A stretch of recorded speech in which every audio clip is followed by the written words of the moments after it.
ka naman masaya naman yung material mo, why not, di ba? Show your talent to the world. So you mentioned yung... What's your take on lip syncing?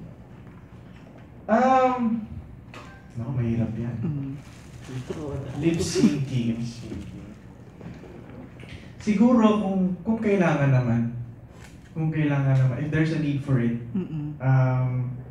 tsaka kung ang nililip sync mo ay boses mo naman, so why not? Kasi may mga hindi talaga may iwasan na kunyari may sakit o wala sa condition yung boses mo at that time.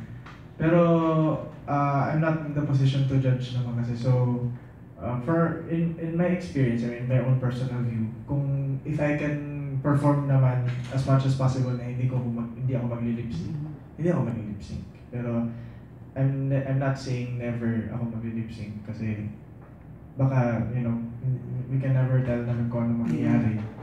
Pero I have no qualms naman about lip syncing. At least.